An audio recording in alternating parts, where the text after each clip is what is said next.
So now I have the pleasure to introduce you Hugo, the CEO of Thiga. Maybe Hugo, please come on stage. Warm applause for Hugo.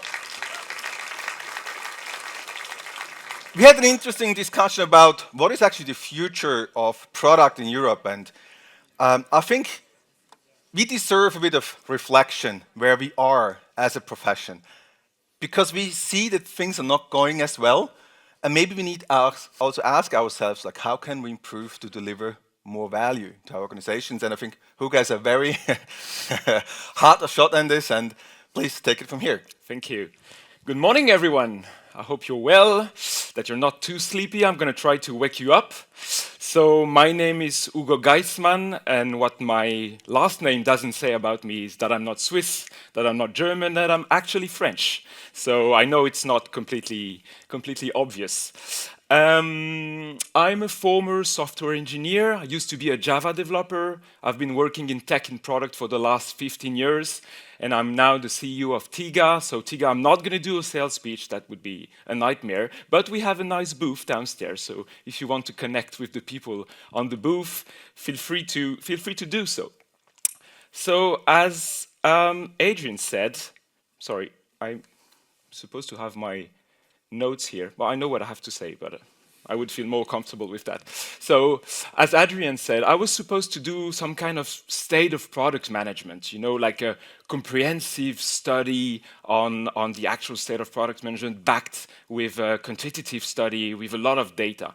But I changed my mind. First reason is I'm a bit lazy. I'm an engineer, so that's why we automate everything, is because we're a bit lazy.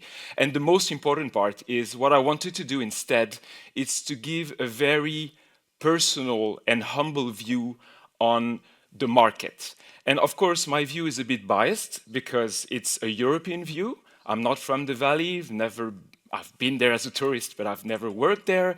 I've never worked as a big tech. So it's a kind of different perspective from what you can hear maybe throughout the different talks during the conference. I would like you to take a minute to read that, okay? And little disclaimer, it's not for the faint-hearted.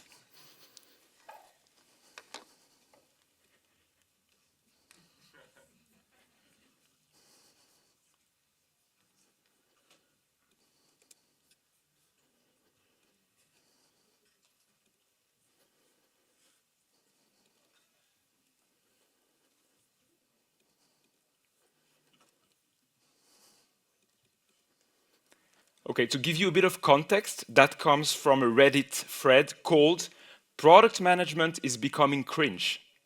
Okay, and this thread has been massively upvoted. It's not new, actually, but it was 2 or 3 years ago already. But I think now it resonates a bit differently. You know, you had time to read it. Okay, cool. And now you're going on the social networks, on LinkedIn especially, and this is the kind of picture you can come across. First one, agile product management sucks. The second one is very, very recent. It comes from the Lenny Rachitsky conference in San Francisco. The title is a bit explicit. The content does not exactly match the title, but I love the idea of product management being dead. So all of these weak signals, they kind of add up, and it gives me the feeling that we are right now in the middle of a teenage crisis for product management. So of course, if you're coming from the Valley, if you're a Silicon Valley vet, for you maybe it's not a teenage crisis, it's more a midlife crisis, because you've been used to do product management for a long time than us compared to us in Europe. But that's actually my feeling right now, that we have this kind of backlash against product management. And what is interesting for me is to give you this very personal opinion on why, how did we end up there, you know, and what are the signs, the very down-to-earth signs of this struggle. The first one is the gig mindset. So again, to give you a bit of context, I conduct something like between 200 and 300 product management interviews per year. So it means that in 10 years, it's a bit more than between 2,000 and 3,000. So it's, let's say, a lot. And I've seen things changing. You know, 5 to 6 years ago, even early in their career, I met with young product managers, and for them, being product management was the end game. You know, becoming the CPO of a big tech was like a lifetime objective. I'm not saying that's not the case anymore. I'm just seeing a slightly change. Now people tend to see product management as a gig. You know, I can be a product manager for 2 years. That's okay, that's fair, it's a good job. But I can also do something else afterwards. It's not a problem. I can go to marketing, for example, which is good also. I can go to Eng if I have the skills, obviously. So I don't feel the same level of passion that we used to have for product management a couple of years ago. So that's my first point. The second one is more obvious and a bit unfortunate. These numbers, I believe, speak for themselves. We've experienced some massive layoffs lately, especially in the US. I think these numbers are more US focused than Europe, but it includes everyone, so more than 500,000 people. But the ratio under is very, very important. The 2.6 ratio, it's 2.6 times more likely to be impacted compared to engineers. And that's really massive. What happened is companies tend to be overstaffed. They hired a lot of product managers, but when the tide turned, they were like, okay, who are we laying off first? And unfortunately, we came first. So we have to ask ourselves why. And the last point is what I feel on the market is kind of a fading enthusiasm for product management. You know, the traditional organizations, they seem to be falling out of love with the product way, and some of them are going backwards. So I think all in the room, we've pushed a lot to go towards what we can call the product operating model, the product model, whatever, meaning having this full scope team capable of doing everything, empowered from strategy to iteration. But what I see right now when I talk to leaders in this company is that they tend to go back in time. So when you're in the valley, you call that the founder mode. When you're in a traditional company, you call that being a bit more top-down. But it can basically mean the same. How did we get there? Again, disclaimer, very, very personal opinions here. I think the number one reason is a certain form lack of humility. Okay, for years we have, do you remember these Venn diagrams? And the more circles you add, and we always ended up as product manager in the middle. And it started there. You know, you can add UX, you can add business, you can add technology. Oh, PM is in the middle, always in the middle. And for me, it started there. We grew a bit too confident. And at some point, we even started calling ourselves the CEOs of the product. You remember that trend. So it went away, but it started somewhere. And we also got very, very, very confident when we started pushing our methodologies to other departments in traditional companies. I'm more talking about traditional companies because, as Raphael highlighted, it was yesterday morning, business is product, product is business. That sounds perfectly obvious when you're running a SaaS company, especially in the Valley. When you're working in a more traditional company, this statement could be, you can argue a little bit because product and technology is not always perfectly connected to business. So what happened is we got so confident that we tried pushing our methodologies to other departments, and that should probably remind you of something, Agile. There's a real transformation fatigue right now with Agile, and I'm afraid that if we keep pushing in the same direction, we'll end up with the same product fatigue. So we have to be very careful about that. So please, again, another disclaimer. If you take pictures of this slide and you put it on LinkedIn, because that happened a couple of days ago, just put the voiceover, because I still want to be accepted in the Valley, okay?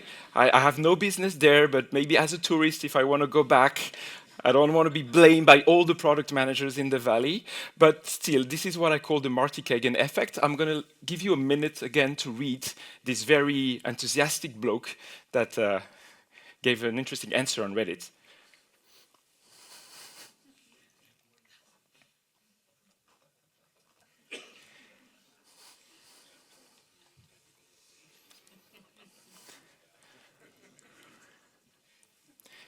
Okay, I think you get the point. But this is true.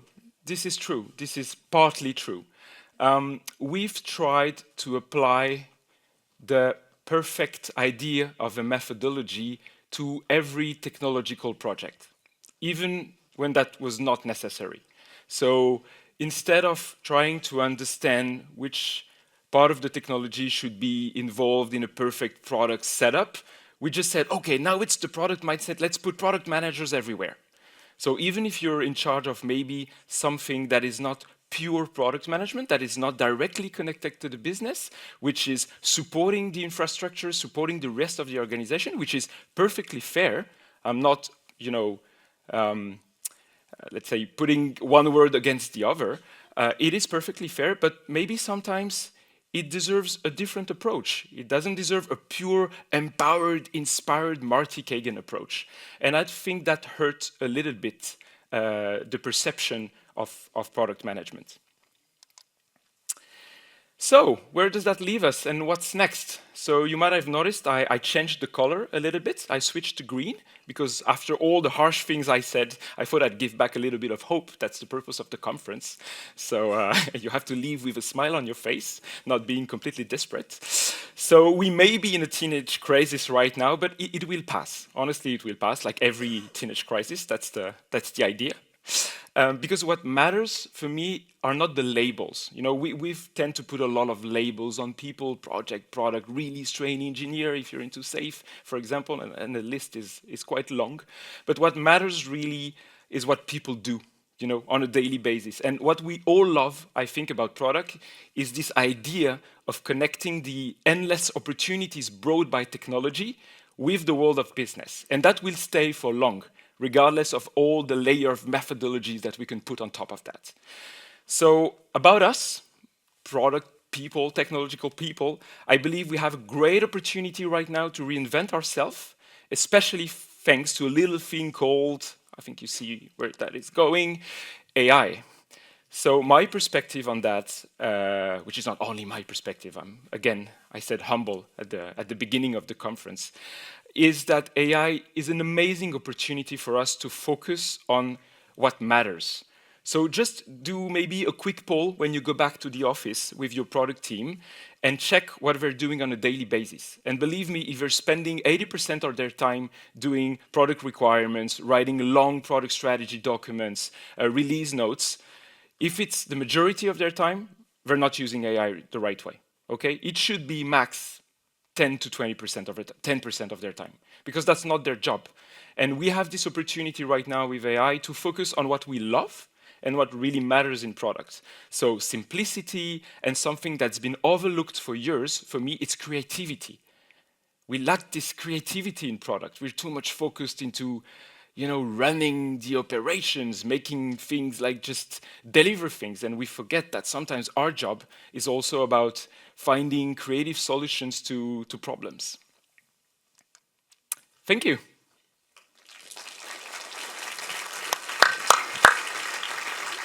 If you want more bad news about product, you can connect with me on LinkedIn. Don't hesitate. That's my QR code. Thank you all.